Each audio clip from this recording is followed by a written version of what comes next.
All right, you curious, you courageous Herle Burlyites. One of my favorite things about this gig is the panel conversations we put together here on the pod. I think they're unique conversations with a level of experience and depth of thinking all too rare these days in media. This series is one of my favorites. The Chiefs are back, making their 5th appearance here on the Herle Burly. You remember these guys, 3 former chiefs of staff to some of Canada's most accomplished heads of government.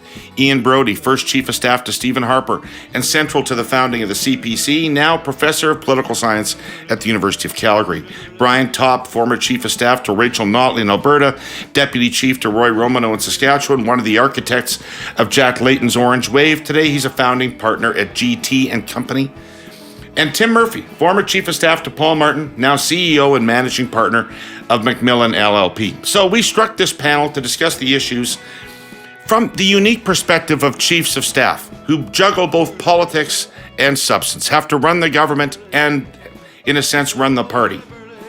So today, 7 days after the federal budget and its suite of measures, we'll do a situation assessment of the government and the various parties. So all the governing grist you could ever want packed into the next hour. Tim, Ian, Brian, you're busy people. Thanks for making the time today to have this conversation. I really appreciate it. Good to see you, David. Always good to see you guys. All right, so the recent budget had to do 2 things. It had to be a solid financial blueprint for the country that kept to some fiscal parameters and dealt with some pressing issues like housing and productivity. It also had to be a political strategy that could vault the Liberals back into political contention. Tim, how do you think they struck that balance? Well, I guess we don't know is the short answer. I mean, look, if measures equal popularity, there's lots of measures that in theory should be able to move the yardsticks for them. That's the real question, though. Is it too late? Is the die too cast? I think is the broader political question. But you look at this budget. There was, it's kind of an Oprah Winfrey budget, right? You get a car, and you get a car, and you get a car, and all really focused around, they put it right in the title, right? Millennials and Gen Z, trying to move back a voter pool that had been, at least over the last year, lost to them. I thought the rollout in advance of the budget of a bunch of measures was well done, to provide a sustained focus on housing in particular as an issue.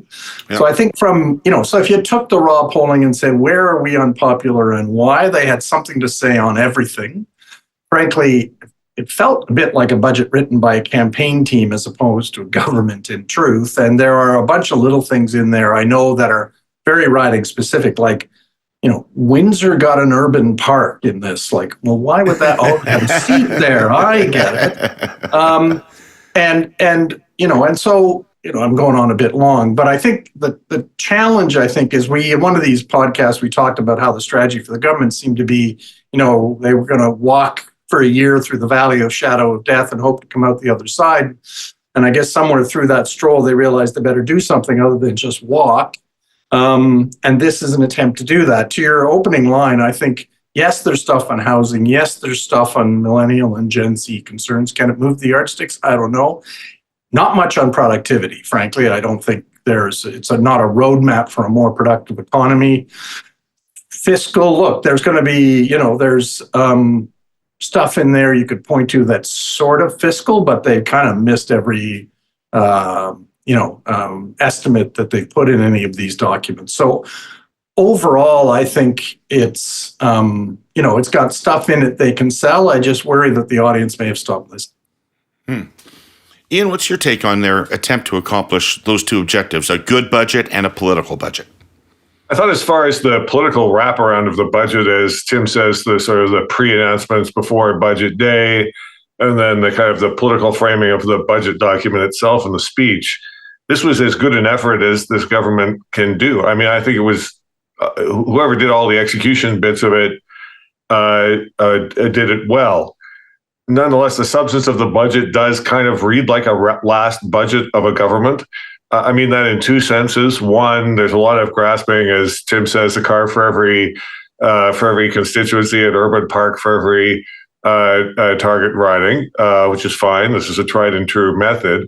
It's not clear to me that anybody's paying attention to any of that. And the challenge now is to really, having made the announcements, to hammer through the benefits that these are going to have for whoever the intended population is, or whatever segment of the voters it is. But I mean, a last budget in another sense, but the fiscal risks that the government's running here, in particular with the fiscal risks the U.S. government's running in the background, does read like a government that desperately isn't planning to get reelected, because at some point all of those fiscal risks are going to come back at some point to bite them, and you're laying landmines for, who knows, 2027, 2028, 2029. They're hoping it's after the next election. And I didn't get the sense there was anything in this budget that looks ahead to managing what those risks will look like after the election has come and gone. I think also the part of their problem is on measures like the capital gains tax increase and some other pieces here. This really is a 12-month budget. You might as well take out your X-Acto knife and cut off the page all of the projections that go beyond the next budget, because they're just fiction. They're complete. I don't mean that they were badly done by the finance department people. I mean, the people who do those projections, I think they know what they're doing, and I'm not suggesting they were in any way unprofessional, but they're based on policy assumptions, policy announcements that have a huge question mark over them, have huge political risk analysis wrapped around them. And so any consumer of this budget outside of government who's reading that and is looking at the projections for 2027, 2028, or the 2028, 2029 fiscal year, nobody outside of the finance minister's office, and even then I assume half the people in the finance minister's office, are not paying any attention to those at all. The problem is that in some of the issues that you identified, like productivity, frankly, Canadian governments have had trouble with this issue going back 2 generations now. We've been through at least 3 cycles of policy efforts to grapple with the productivity problem. You do need kind of long-term believability of your policy measures in order to have even a modest amount of influence on that, if the government can do anything about it at all, and count me as skeptical on that. And so I'm not sure, given that, to say all of the out years, as they say at the finance department, on this projection or the policy framework, are being discounted to zero by everybody outside of government, I'm not sure that was going to have any kind of impact anyway. All right. Brian, do you think they should be happy with their work? Well, look, I want to riff off 2 things you said, David. So first of all, you asked, is it too late? The answer is no, it's not too late. I know I think I said this on another show that we were on recently. We recently had a state funeral, say goodbye to my friend Ed Broadbent, and that was an occasion to think about his career. And one of the interesting things about Ed Broadbent was that about a year and a half before the 1988 election, he was going to be Prime Minister of Canada. He was in the mid-40s in the polls, by far and away the most popular federal politician. Everybody loved him.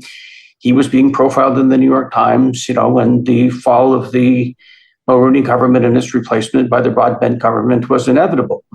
But that didn't, alas, for Canada, turn out to be the case. And so there's plenty of time. As in the old saw, a week is a long time in politics. A year to a year and a half in politics is a long time. There's time for the politics to change. The second thing you said was, that in the role of the chief of staff, you balance, the need to run government with the need to think about the party. And I got to say, on this budget, it seems to me the government side won and the party side got killed. And it seems like to me, like as I look at the budget, that it's a classic example of progressive governmentitis. And what I mean by that is, progressives, when they're in government, love government. They love the complexity of government. They love all the things that you can do with government. And they want to share everything that they've learned and all the fun of it all with the public. And you can see when progressive governmentitis rots the brain of progressive parties or parties that are trying to frame themselves as progressives, because what you do is when you are off doing politics, like, for example, the very smart and well-conceived pre-budget tour that the Prime Minister, the Deputy Prime Minister was on, that what you do is you go around and every day you announce a new 10 to 15 point plan. And you go, look at this, look at all this wonderful stuff that we have come up with. And you talk about it once and then you move on because you have so many other wonderful plans that you can talk about. And that's what this budget is. It is an unending round of 15-point plans. And I don't think that the public heard any of them. Here's a case in point. In part because of the well considered, if troubling in its detail, effort of the official opposition. A lot of people care about housing, in particular the Gen Z people that you were talking about. There's a big and good idea in this budget, okay? A really good idea, which is that a big piece of capital that governments control, municipal, provincial, and federal, is land. And governments have a lot of public land. That's a very important piece of capital, as opposed to borrowing hundreds of millions of dollars to do lots of construction. You can make a lot of housing happen by the terms under which you make public land available for housing. It's a really big idea. And there's some interesting stuff in the budget about it. It's buried in a 13-point plan. It's like 0.7 or something like that in a 13-point plan. Nobody heard it. Okay, nobody has heard it. They saw that the Prime Minister and the Deputy Minister were out talking, but nobody heard it. So their task, if this is going to go anywhere, is they need to take this gigantic, Mount Everest of 15-point plans and turn it into something that a voter can understand. And if they can do that, then there's way too much to work with in there to put together, an appeal to voters. We'll see if it works, and we'll see what the other parties do. And just one other thing. There's some other business that they did in there that nobody's talking about because it doesn't seem to matter to anybody, but it is worth noting when you ask, what do you think of the budget? First of all, and I'm saying this a little against type, they're trying to be a little bit more serious about defense in a circumstance in which, the international events are troubling in a 1936 kind of way. That was the right thing to do. It's a pity that they don't talk to the public about it. And secondly, it looks like, if I understand correctly, like there were some pretty serious reinvestments in First Nations people. And given the continued, completely unacceptable levels of poverty in those communities, that's always the right thing. Right. Can I stay with you for a sec? Because one thing that they clearly want out of this budget is a fight over the capital gains tax. They want a fight over the capital gains tax. And so far, the Conservatives aren't giving them one.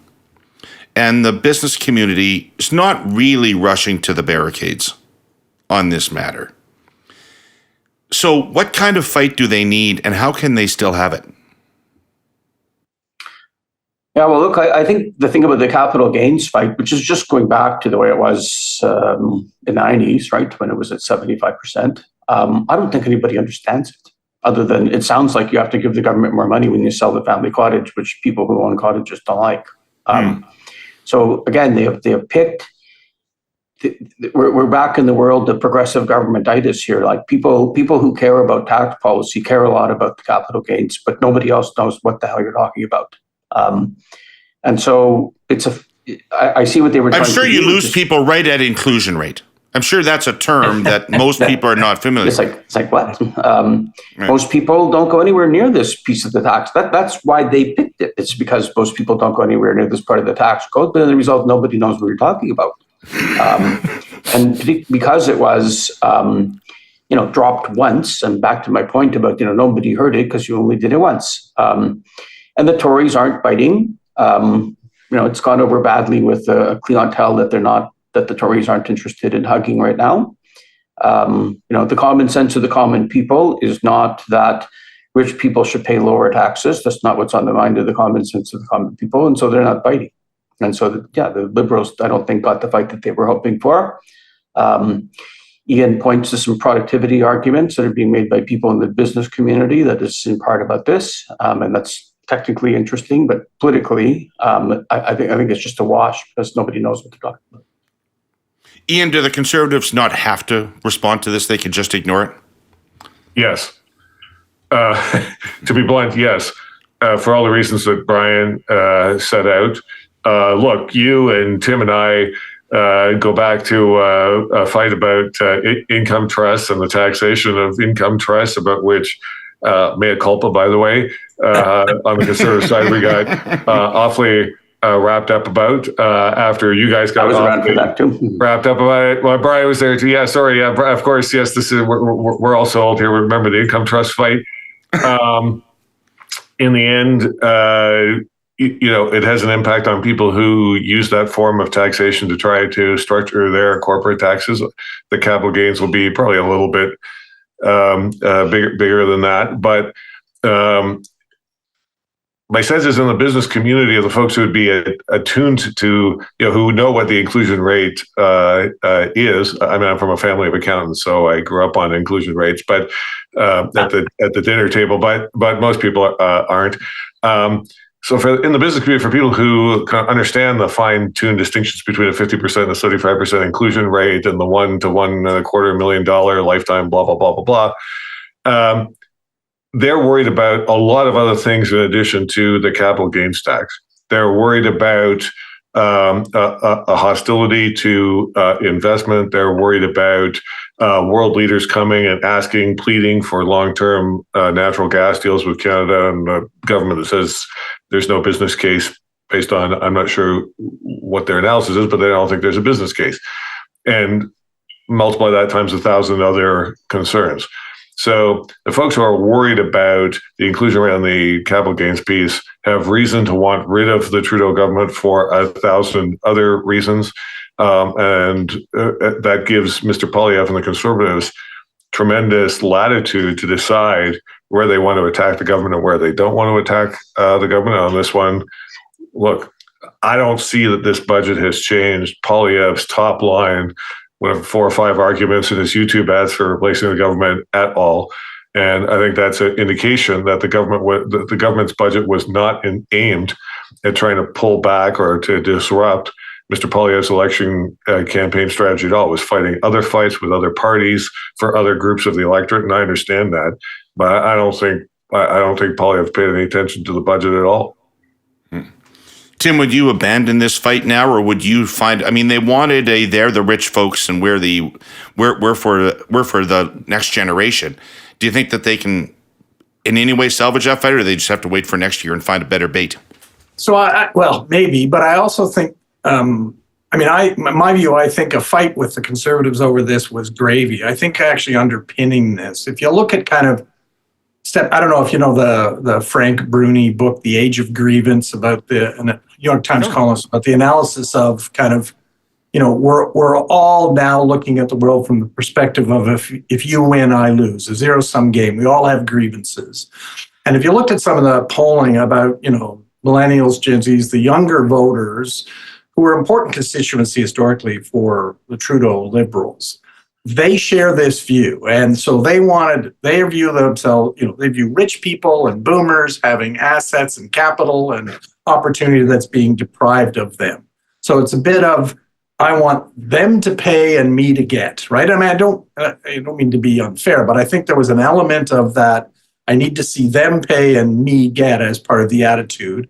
And I think a bit of what was in the budget was trying to dig into that, to say, we're going to make some of those rich people pay, and part of that is going to support the housing. So it's kind of on, it is appealing to that electorate. Would a fight over this issue with the Conservatives been a good thing to have? I think probably they hope for that, although I kind of agree with Ian that it was a bit of a vain hope. I mean, we've got, Poilievre's been very successful on the Dr. Seuss strategy, right?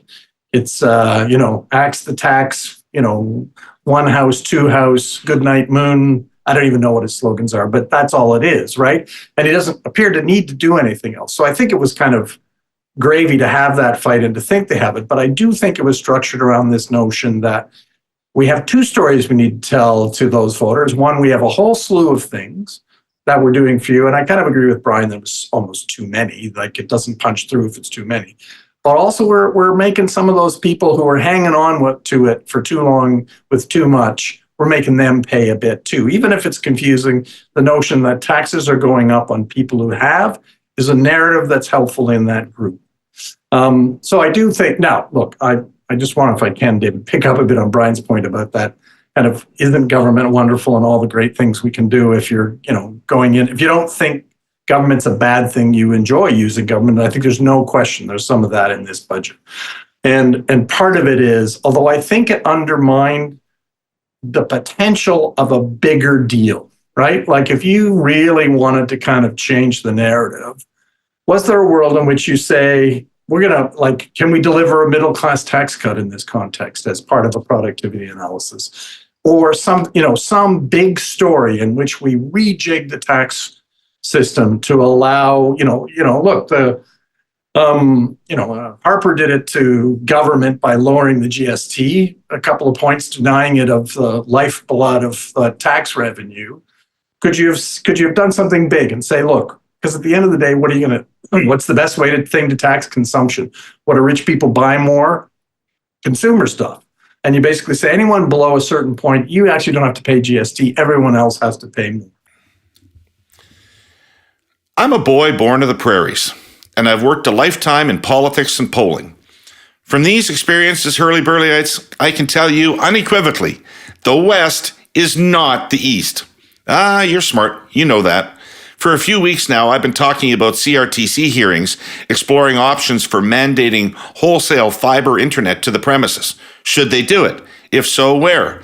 And how to do it in a way that best promotes competition, so Canadians have choice and affordability. Our presenting sponsor, TELUS, presented at those hearings.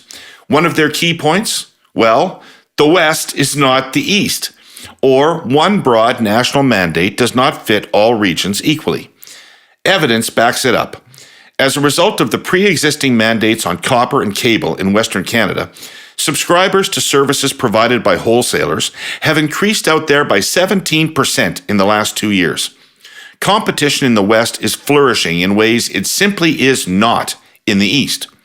Layer onto that, labor costs are 12% more expensive in Alberta and BC, how dispersed the population is, the mountainous terrain, and that fiber has to be buried in Alberta, making the network a hell of a lot more expensive to build, and the maxim holds true. Say it with me. The West is not the East. So, a short recap. A much more competitive landscape. Far higher costs to invest. Oh, and one last caution. There's been a fair bit of change in the West recently, with other policies and a major industry merger only a year old. The competitive realities are just beginning to take hold. So the CRTC would be wise to understand how any new mandate in the West would stack on top of those policies, eh? As for TELUS, they believe different regional conditions require a specifically tailored mandate before further intervention is settled on. All right, that's it. Stay tuned next week, Herle Burlyites, for The North is Not the South. Kidding. To Brian's point, the opportunity to do a big thing was there. And I think being trapped in the fun of playing with the various tools government gave you and being in government for as long as they had made it very difficult to try the big thing in the context of where I think they actually need a big thing to move the numbers. Right. Can I just add one last point on this tax thing? Yeah. They did this a lot better in 2015. And I can register a grievance here because I think that it was a bit of a lift from Rachel Notley in her campaign. So first Rachel Notley in her campaign, and then shortly thereafter, Mr. Trudeau went around talking about the scissors that you're talking about and that Tim just basically talked about. And they said, look, it's time for people to get a helping hand. It's time, framed in slightly different ways. And to do this, the people who did best during the economic crisis we've just gone through, contribute just a little bit more so that everybody else can be okay. In a circumstance in which they've done very, very well for the last 20 to 25 years, now they can contribute a little bit more. Like, people got that, We are changing the inclusion rate. Nobody gets that. Right. Well, the low-hanging fruit maybe was gone. They were constrained. I think they wanted a bigger budget. I think their political strategy called for a bigger budget than they produced, but they were constrained, I think, by either the Fisc or various things. Look, David, Harper went through this before 2015, right? Remember, the election was in the fall of 2015, so there was a budget in the spring of 2015, which was a big, name something from the 2015 budget. I cannot. And so in the fall of 2014, in the big fall economic update, I think the Harper government went through $25 billion worth of measures. And, the finance guys went through every line in the fiscal framework, all, 250,000 of them. And they went back to the same things that we ran on in 2006, kids, ballet, dance, recital, tax credit, transit pass, whatever the hell. They blew through a ton of money. It didn't add up to much in the way of marketing. As a result, as Tim said, each new detail drowned out the previous good detail or plausible detail. And they left themselves in the spring of 2015 without much room in the fiscal framework left for the pre-budget or pre-election push. It was poorly planned. It was poorly executed, and I have a sense that's the same problem that's taken place here. Ian, can I stick with you though on the Conservatives riding through this capital gains tax thing? Right. So I know that there's no expectation that they're going to release a platform early, and they certainly don't need to show all their cards early. But don't they have to start talking a little more normally to people? So I saw Conservative spokespeople, members of Parliament on shows where they were asked, what's your position going to be on this capital gains tax change? And they would say, our program is we're going to axe the tax, we're going to build the homes, we're going to stop the crime, and we're going to fix the budget. I'm not kidding. They literally say this, right? So, I mean, they have a lot of people supporting them now who weren't supporting them a year ago. Don't they still have to impress those people? They have to impress those people on election day, David. So, as I keep telling my Conservative friends in Ottawa, let's be clear. The Conservatives won the 2023 federal general election. The only problem was 2023 was not a federal general election year. If there'd been an election, boy, that would have been a fantastic blowout for the ages. Mr. Brodie's record of 1984 might have been at risk. The only problem is, damn it, Trudeau didn't call an election that year. And so, there's some time yet. My sense is that, or maybe not, I've been in opposition. The government announces a budget. You've got, two guys in the shop who vaguely understand how to make sense of a budget on the staff side and nobody on the caucus side.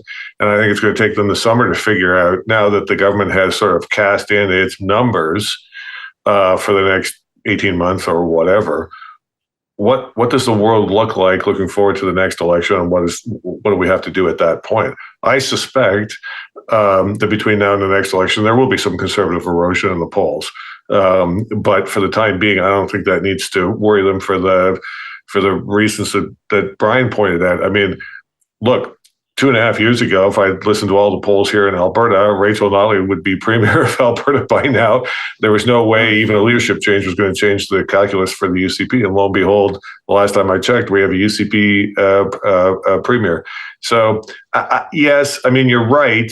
There's some flesh on the bones that's needed over the next little while. But I think, 24 hours after the federal government announces its budget plan for 2024, 2025, when you don't have the finance department, you don't have PCO, and you don't have whatever we've got, 400,000 public servants or whatever it is these days, to churn through the analysis, and you've spent 6 months thinking through the budget and all the different pieces of it, so the moment it's announced, you understand the trade-offs. I don't think any of that's going to really sink through on the Conservative side until the fall, and I don't think that's much of a surprise. Yeah. Brian, Tim, what do you guys think about Conservative comms? I chaired a Toronto mayoralty debate once.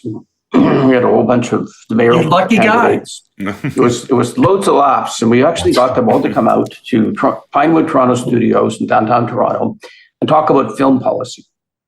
So a whole bunch of candidates gave us thoughtful statements about how film policy is very important and we need to have more movies coming to Toronto. And then Rob Ford talked. I said, so Mr. Ford, what do you think about film policy? And he said, you know what I think, Brian? I think it's time for respect for taxpayers. I think it's time to end the gravy train. I think it's time for a change at City Hall.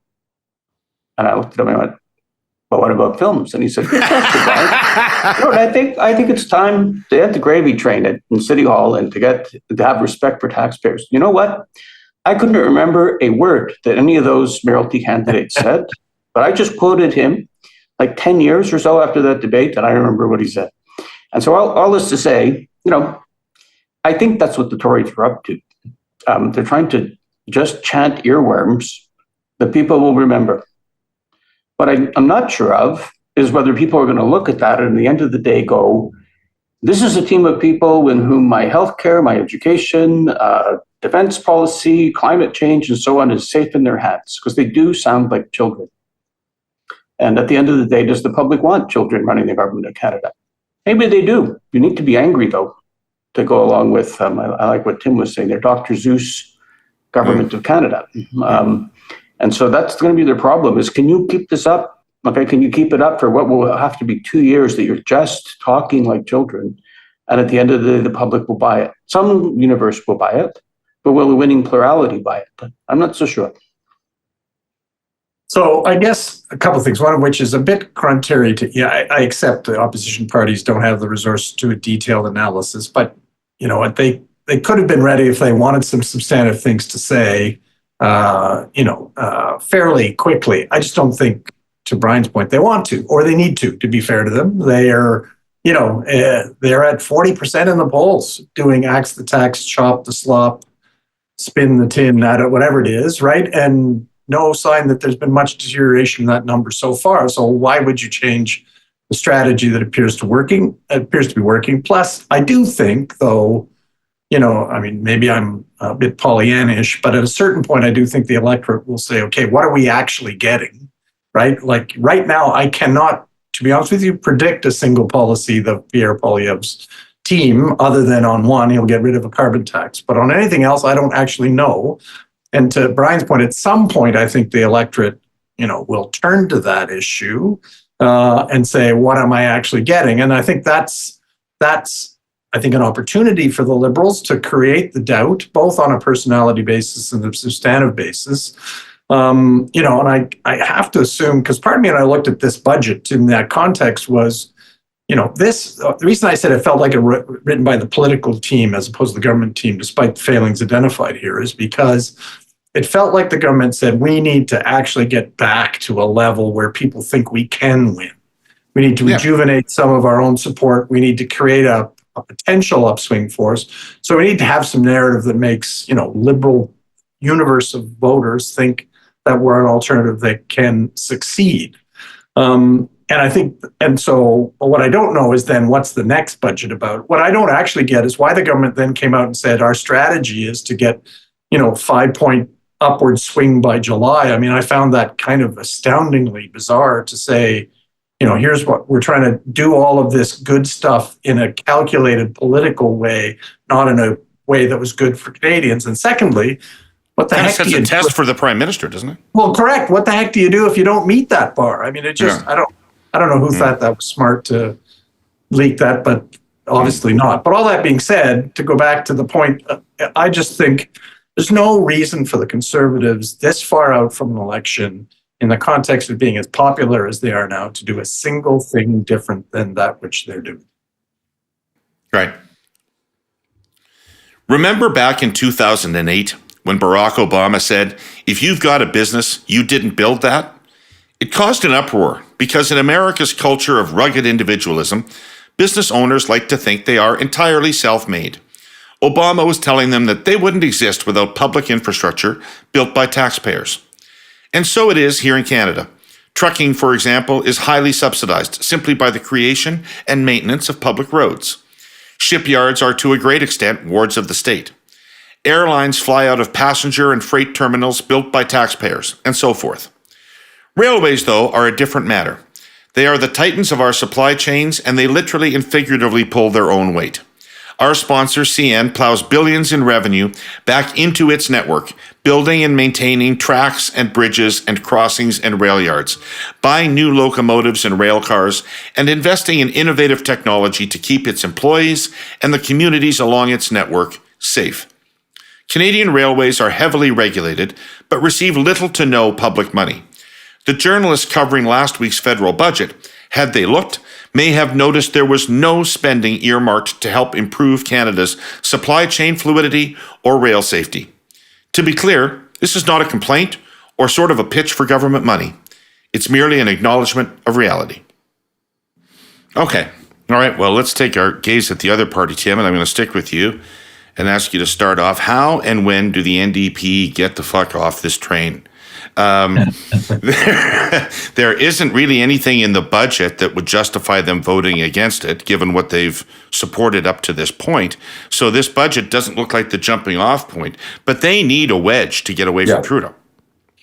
I agree, and you know, I mean, I saw some news story that yesterday, the day before, about Mr. Singh musing about hasn't made up his mind, but I just viewed that as he wanted to get something in the newspaper that had his name attached to it. Because to your point, when you look at all the things that you know, from disability to Indigenous to food and farm, it's all there. So it may not be perfect, but there isn't a wedge for him in this. I don't honestly know what the wedge is, but when I look forward to an election that has the potential of Trudeau versus Poilievre, you know, even in the, you know, the degree of unpopularity that Trudeau currently has, that universe feels a little scary to me if I'm, you know, part of the Singh team, because I don't have a distinctive narrative. I don't have anything to say.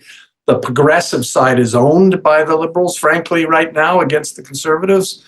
I need something. I don't know what it is sitting here today, because the Liberals have basically taken everything the NDP have offered and adapted and adopted it as their own. So it's a challenge. They need to find something. Brian? That's not true.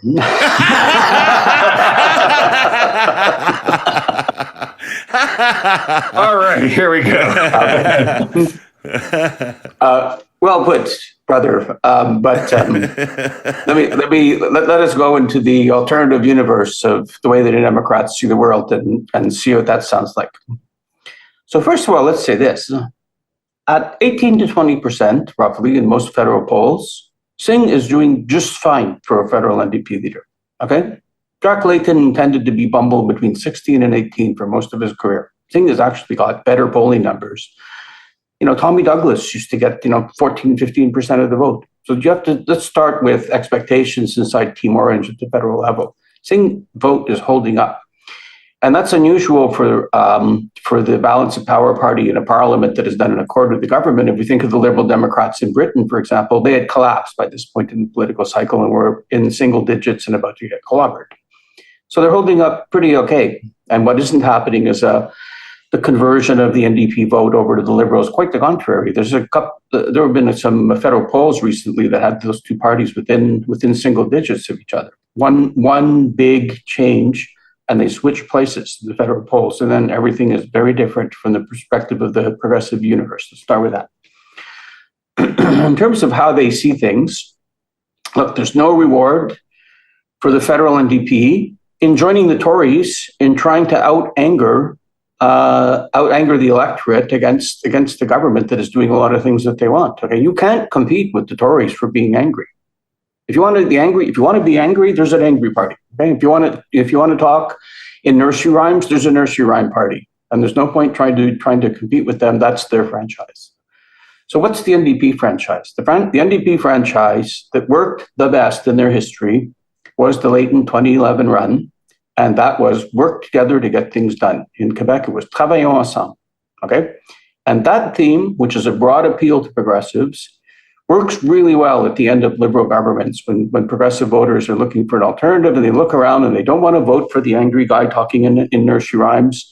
And they're not necessarily going to support the Liberals. They want a positive-minded progressive who is trying to get things done. That worked really well for Layton, and that's what Singh is trying to do. Now, he's got some big problems, there's no doubt about it. What he doesn't have so far anyway is that the ace that wasn't seen, again, 15 months before the election, that a whole lot of Quebecers, my relatives in Toybia and Quebec City, were going to take a look at him and hand him 58 seats. But what he does have is a bunch of things he can point to, as while everybody else was shouting and yelling in Parliament, he was trying to get things done, and he got them done. In terms of the timing, which is what David is raising, which is so... when is going to be the right time to dismount? It has to align with what I just said. So if your game is to say, I'm the adult in the room, everybody else is shouting and yelling, we're trying to make progress for Canadians, and then we're going to ask people for a mandate to do more, then you don't abruptly and nakedly politically take the government down before your measures are passed. Okay, so the complexity of except if it's Paul Martin. Sorry. We can talk about that if you want. Sorry. I'm over it though. I'm over it. We all are. We all are, Brian. We've moved on. See you in a dark alley someday, you bastard. We should do a show about that sometime. But anyway, well, look how unhappy you are about that. Thing is trying to not play that game. Okay, so he wants his measures to get passed. Yeah. And then we'll see. And there's lots of different things that he can then do. Okay, so one of the things he could do is present more measures and say, how about this? And then run on them if the government doesn't buy it. That's one scenario. I'm not saying I know they're going to do that. I'm just saying that's one thing they could do that isn't just joining Poilievre and saying we want an election because it's in our partisan interests. Okay, so that's their game. And so far, it has been working out okay. It's a tough map for them. Tough federal map right now is tough for them. But I've seen darker days. The federal NDP. Well done, Brian. Well done, but are you not worried that Poilievre is going to reshape your party by who he defeats out of that caucus? He's going to run you out of rural Canada, and he's going to run the NDP out of working class Canada, and you'll be competing with the Liberals for a bunch of latte-sipping downtowners. Well, this is the crisis of the left throughout the democratic world. Okay, the populist right is on the march all around the democratic world. Just look at Trump and look at the if I can be blunt about it, look at the Nazis who are doing increasingly well in Germany. Look at the parties of the right in Poland and Finland and Sweden and the French, the Front National. And all of it is a direct appeal to working class voters, saying that your progressive alignments have lost touch with you and they're off there doing what you just said, and that it is time to vote your anger, it is time to bash immigrants, it is time to do all the other stuff that those guys call and you can do. And in our nice Canadian way, that's what Mr. Poilievre is trying to do here. So we're not alone in this challenge. And parties on the left have tried many things to deal with this problem. So, for example, the Social Democrats in Denmark dealt with it by adopting their opponent's key plank. The Social Democrats in Denmark said, we will shut down immigration if you elect us. And then the result, they got elected. And then that's what they did. They shut down immigration. So that's the idea of you just adopt your opponent's lines and then you blur it over and sit on top of them. In Germany, the Stolz tried a different approach, the German Social Democrats. And what he did was he competed directly with the Nazis and the populist right for working class voters. And he appealed to them by saying, it is time for working people in Germany to be respected. And it's time for them to be respected. And that means when you're a worker, even if you don't have a university degree, that you should still be able to afford a house. You should still be able to give a decent life to your family. And in the last German election, that worked well enough to move the German SDP from third, heading to fourth place in the polls, to victory. So, and he left them with the feeling that they wanted from their traditional alignment, that if I vote for German SDP, I'll be respected in government. It was a good effort. And the Aussie Labour is trying well. Labour in the UK is competing with the Tories for working class voters in their own way. They've helped a good deal by the incompetence of the Tories after a long run in office. And so we're all trying in different ways, but we all face the same challenge, which is that the right has figured it out. And this is nothing new. Okay, it goes back to Disraeli, basically, that working people can be persuaded to vote conservative unless they see a better alternative. So you better provide one. Ian, would you agree with me that the confidence and supply agreement has really helped Poilievre because it's given him the change field all to himself? Absolutely. Every time Mr. Singh stands up and criticizes something about the Liberal Party's record in government, NDP voters are sort of thinking, yes, and we're partly responsible for that because we've signed this agreement to keep them in office. That said, Mr. Singh comes off of a two-election kind of disaster for the NDP, right? He's lost seats in 2015 and lost seats in 2019, lost half his seats in 2015. It has been a very difficult kind of decade for the NDP. The advantage that Mr. Singh has right now is, to coin a phrase of another progressive leader, better is always possible. And as you know, this is where the conservative advantage to its right is that conservatives don't expect that much. Conservatives are sober about what government's possible to do and what change is possible as a result of government action and so forth. So you might have Mr. Bernier or somebody else out there yipping and yapping about something that the conservatives aren't doing. And conservative voters are like, yeah, but we don't really expect to get much out of government. Whereas on the progressive side, progressives always want something better. And so, I think the pendulum is now coming back around to Singh's side after a two-election cycle where he had, where the NDP had somebody out, campaign, or three-election cycle now, somebody out campaigning for, the legalization of cannabis, electoral reform, tax changes for the people striving to join the middle class, or whatever the phrasing was. We now have what we have, climate change. We now have what we have. Maybe it's what the Liberals were capable of, government was capable of delivering under the Liberal brand. I'm not suggesting there's been a shortfall there. I'm suggesting it's the very dynamism of progressivism is always to want more and better. And it worked for Mr. Trudeau in 2015 and 2019. I'm not sure it did in 2021. And now it's running against him. The difficulty with Brian's assessment, and I agree with his basic assessment that Singh could run as I'm the guy who got this done for you, is the thing he got done was, to call it half-assed is an insult to people with only half an ass. A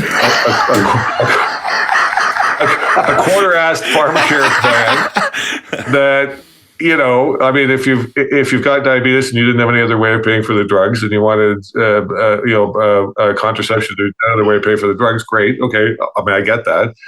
But it doesn't affect even what the big public opinion polls show are people's concerns about the capacity of the healthcare system to accommodate the demands post-COVID. It's a big whiff.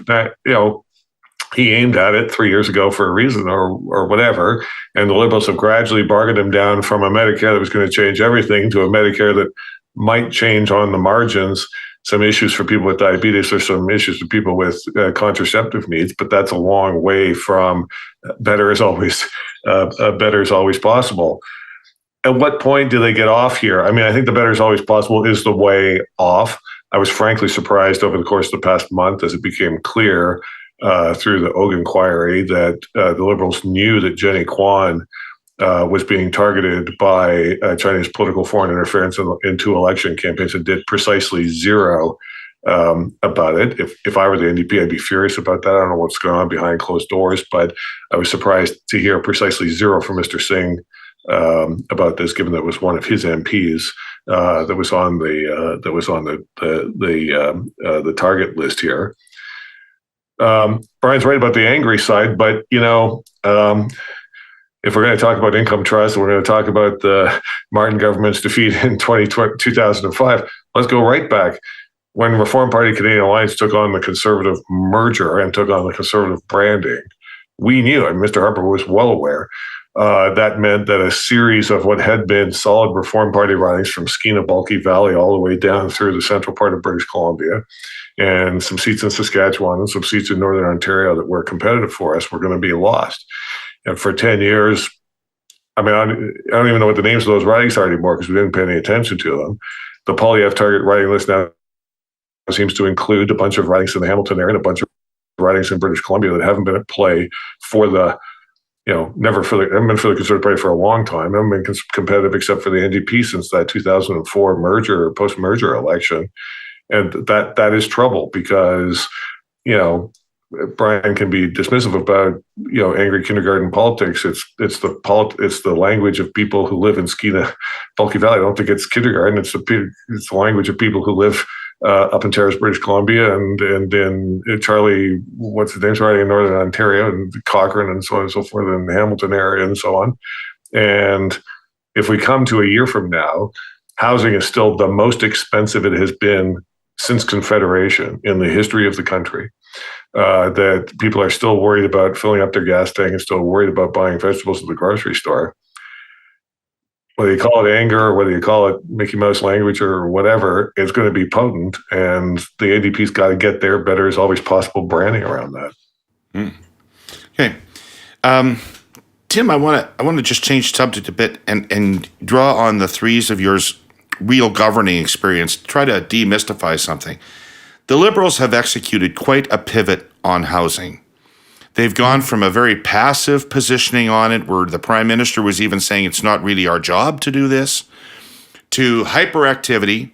They put a new minister in charge. They had a cabinet retreat about housing. They've come out with a plan that's big and comprehensive and has real money behind it. And how does this kind of policy pivot come about in government? Is this just the case of a talented new minister taking the ball and running with it, or did it require PMO and PCO to refocus and get engaged in an issue they hadn't been engaged in? Or how does a government go from really not showing much interest in an issue to running it like this? So, fair question. I think it's a mixture of all of those things. I think a minister who has the ability to show how it can be sold, how you can make some positive news out of a portfolio, helps convince some skeptical people that maybe there's a thing to be done.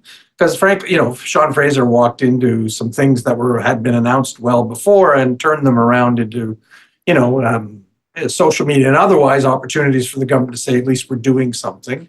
Obviously, look, at the end of the day, how big a pivot the government did in terms of the amount of money it's spending, the degree of focus from the finance minister, the prime minister, the minister of housing is the old bugaboo whole of government approach.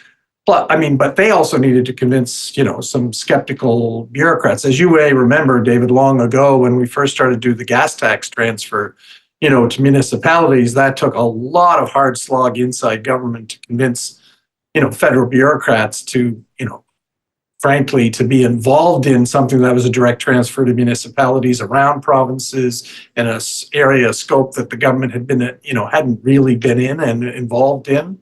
The same will be true here. I think some of but you'll see some of what I think are interesting elements in the housing, like the apartment loan program and the use of land, I think are two interesting things and actually this is going to be way too technical, but at the end of the day, what I really like about them is they actually use accrual accounting as a way for the government to look like it's spending a ton of money, which actually may not hurt the fisc at all.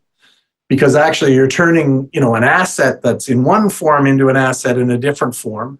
And so for the purpose of the federal balance sheet is still an asset. In fact, arguably putting housing on some of that vacant land may actually increase the value of the asset for the purpose of the public purse. So some of that takes, that takes the creative minds in finance and Treasury Board and PCO to be able to think about how to do that successfully. So in order for that to happen, the cabinet and the prime minister and the clerk of the Privy Council have to decide they're committing to it, and then they have to instruct all of the relevant departments to go to do the work to produce the proposals that then get put into a budget. So I assume sometime, probably in the fall when Fraser started to make it, look like there could be some opportunities for the government to actually do something, plus the polling never moved. This was number one. All of that suggested a significant pivot that started last fall with it only being able to be rolled out once they had the kinds of answers that they were prepared to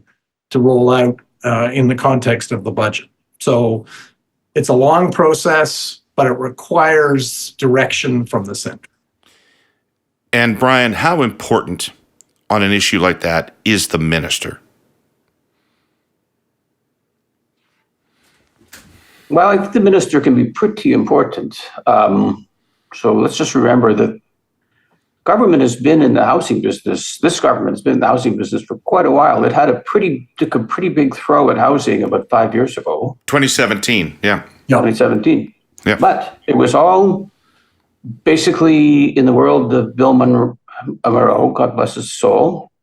And therefore, it was basically all financial. It was a sort of a financialization of the issue, and with some regrettable policy choices that I think led to a lot of federal money financing the construction of a lot of luxury housing in downtown Toronto. And so I think what they learned from Housing 1.0, which when you think about it, like if they had got it right then, they would have been ahead of the curve on this one. What they As it is, you know what they're going to do? they're going to make Pierre Poilievre the most successful housing prime minister in Canadian history, right? Because all these fucking things are going to get built in 2027. Yeah, they got it wrong and throw in the first row by financialization and by focusing on luxury housing. They're closer to what you need to do here, right? Tim's absolutely right. And it's fiscally smart. You're converting one form of capital to another, land to housing, and adding the value. That's a super good thing to do. And that's how middle-class housing got built in a lot of Europe. And look at Amsterdam, look at Vienna, look at a lot of other places, right? Doing this kind of stuff is how you get on top of your housing crisis. And tragically, they figured it out at what may be the last months of the government, and it may be to the benefit. Hopefully, this basic idea will not get dismantled, because it's what you actually need to do. You have to intervene directly and to get the housing built. They finally figured that out. Ian, you got anything to add to this? Yeah. I'm living here in Calgary. I live not far from where the Army base was, Calgary Camp RC, which is, if I remember correctly, closed just before I left Calgary the first time in 1995 or 1996, when the Princess Patricias and the Armored Regiment trooped up to Edmonton. That land is right on Crowchild Trail, a fantastic piece of land. I mean, part of it was handed back to the Tsutsina, but the part that's in the city of Calgary was handed off to Canada Land Corporation with serviced or mostly serviced land right on a major 4-lane or 6-lane arterial road. When I was over there to get some gin at the distillery that's been built into the old horse barns, I see the announcement coming soon. The houses that have been built on an Army base that was decommissioned in 1995. It was a great effort by the Morny government to announce it, and the Chrétien government to put the plans into effect to turn a federal asset into some housing that was much needed in 1995 in Calgary. 750,000 people later, the townhouses and stacked condo complex or whatever it is coming soon. It's 2024. That's 30 years later. I don't know what happened to the Air Force Base up there just north of Yorkdale in Toronto. I think we inherited some plans for that in 2006 from the Martin government. I don't remember there ever being an announcement that any of that stuff was much going to go ahead before Mr. Harper left in 2015. I expect maybe Mr. Poilievre will get to cut the ribbon on the Downsview Air Force Base, reconversion into housing or whatever. I don't know. I haven't been up there in a while. I'm happy to be corrected. It doesn't matter who the minister is. Totally irrelevant. Sean Fraser should have used him for something more important, fisheries or something like that, where it might have made a difference. The government's budget doesn't make any difference. It's not going to go any better than the 12 billion trees that were supposed to have been planted by now, that the government's done nothing to plant extra trees for climate change. There's a constraint here. They let 1 million people into the country last year, put pressure on healthcare and housing with no plan to build any houses and no plan to expand healthcare capacity. Now they're going to have to live with it. And, they could have subsidized something. Maybe that would have helped, or do something for fishery outposts, put Sean Fraser into fisheries and tie down some ridings in New Brunswick and in Newfoundland, pave some roads. The housing situation is unlikely to be materially better. It's possible 2025 could be the second worst year for housing affordability in the history of the country. That will be the progress that they get. That's what they're going to be running with. So I think the cause and effect is a little off in Ian's thing. So, the building, frankly, with interest, we had 15, 20 years of easy money, right? Which created a certain class of ownership and housing affordability, which meant only people with a certain income could afford it. We had a population growth target that everyone agreed to, 3 or 4. Yes, there was 1 year in which, or maybe 2, in which the government let in, an uncontrolled number of people, basically. But that isn't, in and of itself, the reason there's a housing challenge. I think the more serious problem the government has is a bit the point Ian's making, which is, look, it's got a lot of stuff it announced. Frankly, all it's going to be able to do before the next election is maybe, cut some ribbons at a putting hoarding up around a site, maybe get a backhoe. Like, no one's going to be moving into any unit that's produced by the virtue of what they've said. Maybe some, those fourplexes in urban centers can get built by then. Ultimately, this only works, I think, if you get a 2, 3, maybe 4 reductions in interest rates. So so if they get that and the inflation's down, I mean, obviously you got the issue of the disparity between the US and Canada around interest rate potentials given where the two economies are going. But I think if interest rates come down, that has an impact on affordability, the carrying costs of housing. They've got a bunch of stuff they can say they're doing. They're cutting ribbons, municipalities are acting. There is a package of things there that says, hey, we're making things happen. Your life is more affordable. Is that going to happen? Well, that's frankly, they're ultimately subject to externalities for the success of this politically. Right. It's a scissors, though, right? The lower interest rates is certainly good for the government because what it doesn't produce is hundreds of thousands, if not millions, of mortgage renewals at high interest rates, which is the true tsunami that was going to sweep the government away. Yeah. But what it also does is it makes mortgages cheaper and more accessible. It means more buyers in the market chasing the same supply, which bids up the price. And then we get into the world we're in now, which is that the lower interest rates just drive prices up. So this is no solution. Like, the solution is a lot more housing in the market. Yeah, the substantive solution and the political solution aren't the same. Yeah. All right. We're running short on your guys' time here, so I've got a few things left, and I just want to throw them at you in relatively quick order and get a quick sense from you. One of them is, if you were Trudeau, would you call a First Minister's meeting on climate policy? Brian? No, I wouldn't. I think the era of high noon First Minister's meetings for everybody to posture, as Mr. Gretzky and Mr. Harper got this figured out, is no way to do the business of government. It only helps separatists to prove that the country doesn't work. The Prime Minister is onto a good dime in challenging the premiers and saying, if you don't like carbon pricing, then what's your alternative? And that's the right question to keep asking. And we don't have time to get into carbon pricing, but everyone who is saying axe the tax is only doing half the story here. The other half the story, other than forgetting about the rebate, is what then would you do? And nobody's calling them to account for that yet. It's time that they were. Tim, when I was first becoming a Liberal in 1981 and my sense of the party was becoming established, a big part of it were the televised First Minister's meetings around the Constitution, in which I would get to watch Pierre Trudeau slap around people like Brian Peckford and Sterling Lyon and be evidently the smartest person at the table and the person that represented my point of view at that table, right? Why wouldn't that same opportunity avail itself to Justin Trudeau? Well, I guess, part of it is the issue, right? I mean, there's the broader context of that was nation building versus, your little segment of the country. I still remember, Trudeau pair saying, someone speaks for, go over the head of the provinces to speak for, right? And yes, there can be a bit of potential for that. The real question is, will a First Minister's conference produce the drama where you can win?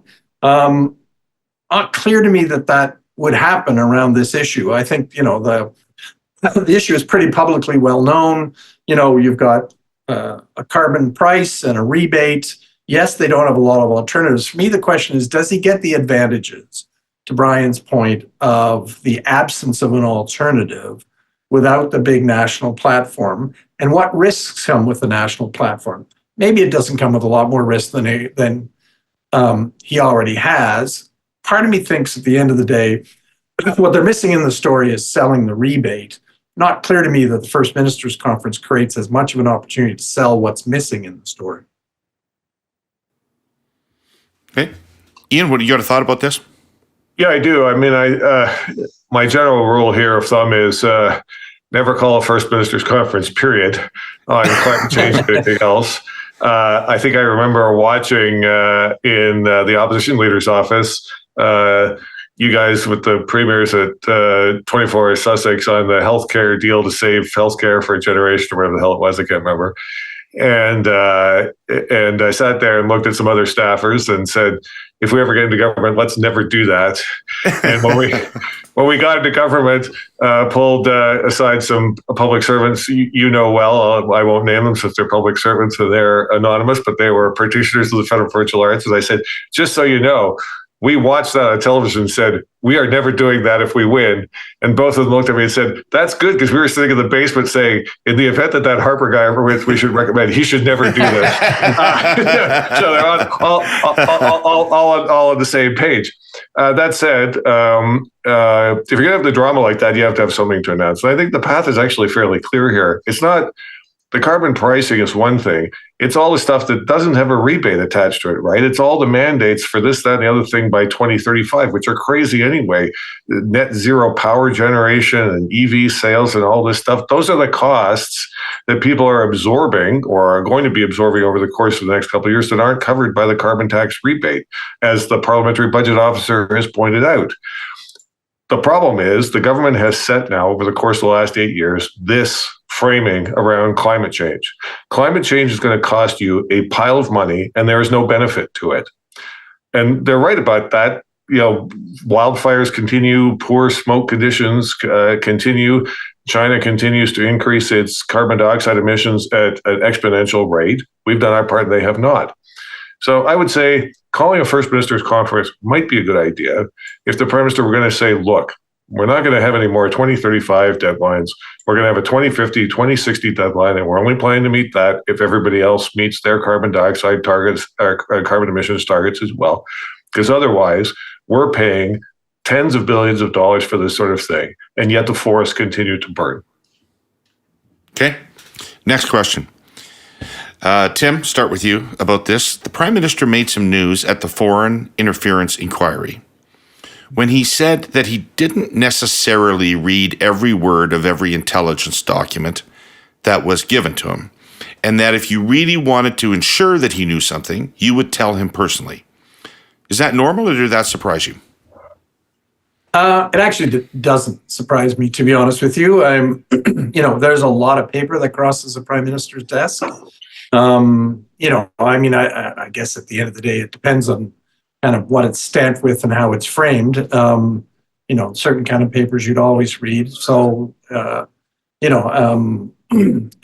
not every security briefing. But I do think that it also depends on how Prime Minister learns. Like, it was Prime Minister Chrétien who famously said, don't give me more than a page, right? So I'd read a page, but don't give me 10 pages. And so I think it depends a lot on how each Prime Minister absorbs information.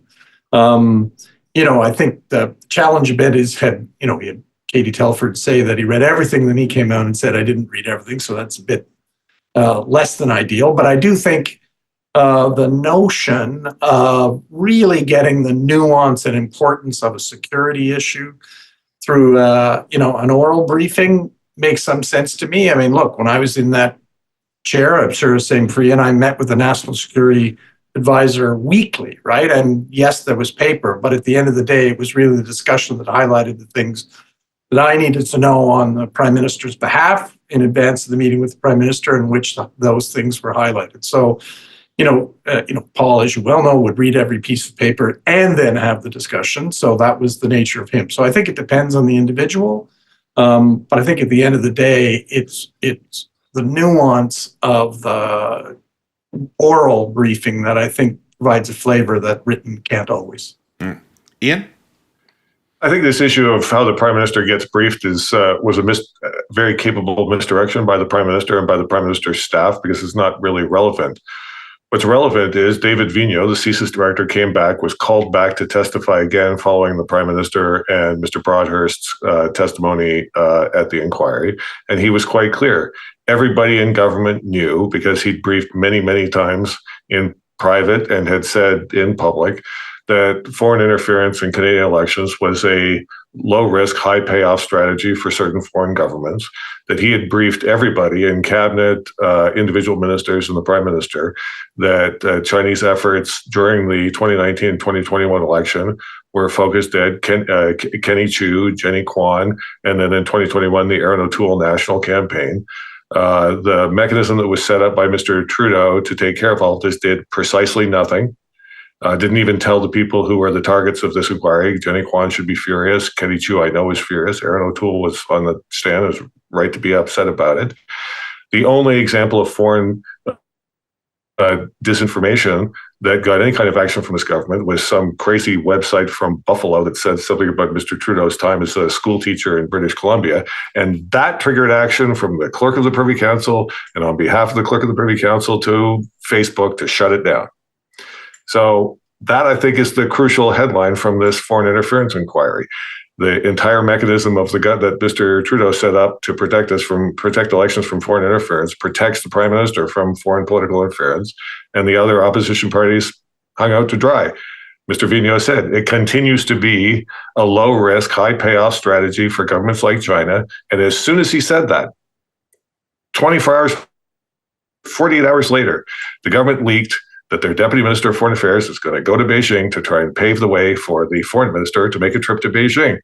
Again, it is a low-risk, high-payoff strategy for governments like China to screw around in our elections because the government, as long as it takes the government responds. If it targets the opposition parties, nothing happens.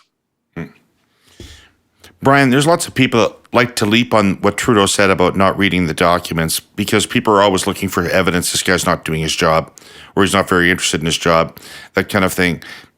Is that what this tells us, or is this fairly normal? That a government leader would say, if you really want me to know something, you're going to tell it to me personally. I agree with what Tim said. It's all different by who it is. Rachel Notley read all her books and would go into briefings probably knowing the documents better than the public servants who were briefing her. I've seen other leaders who want to talk things over. But let me just say this about this topic. It's not so much what interests me is that the Prime Minister, but does he read, does he want to be briefed? It's the curious lack of interest by the government in this whole question of interference in elections. And it is actually a broad one, okay? There are those who want to keep it focused on the Chinese government.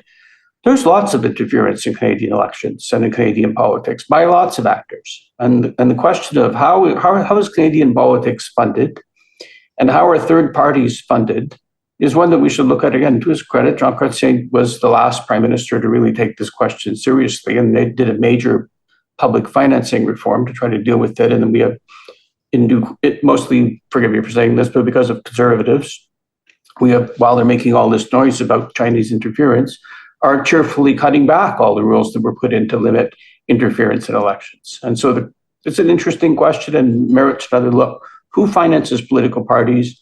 Who finances third-party entities? And what can we do to shine a light on them and to limit their activity? For example, who finances the Fraser Institute? And I think we'll find that China is not the only foreign country that flows money into Canada to try to influence its politics. The difference, Brian, is that the Fraser Institute didn't go out of its way to try to defeat Jenny Kwan through covert use of illegal funding into political activities of the Liberal Party. And let me tell you also, there was a Minister of Democratic Reform who tried to put the enforcement arm for Elections Canada into the Department of Justice and to bring it closer to the RCMP so it would have some muscle to take on these sort of things. That piece of legislation passed under the Harper government. The Minister of Democratic Reform was Pierre Poilievre, remember? And the first thing the Liberals did when they took office in 2015 to the Elections Act was to undo all of that additional enforcement capacity. Lots of funny things have happened. Lots of funny things have happened, like electoral commissioners being fired shortly after elections because people don't like what their investigations are. And so it is an all-party concern. I guess what I'm trying to say is, this isn't just about shots. Okay, that's not what we're here to do. Understood. Everybody who's interested in good governance should care about this matter. And I think to David's, that's what troubles me with the Prime Minister. He didn't seem to care, right? And I think we should all care, and we should look at the whole thing. And the business of sending it off to a judge to go write a phone book that is going to be ignored is a bad idea. I think all political parties need to come together and think about this and think about what to do about it. All right. Well, on that note, I want to thank the three of you for your time. This was a great conversation. I learned a lot from the three of you, as I always do. And I'm sure our viewers and listeners did too. I want to thank our presenting sponsor, TELUS, and our sponsor, CN Rail. And the three of you will check back in a few months. And if the Liberals haven't got those 5 points, we'll have a bunch of new stuff to talk about. Open up the betting pool now, David. All right, guys. Thank you very much. Take care, Herle Burly. See you in a week. Herle Burly. Herle Burly.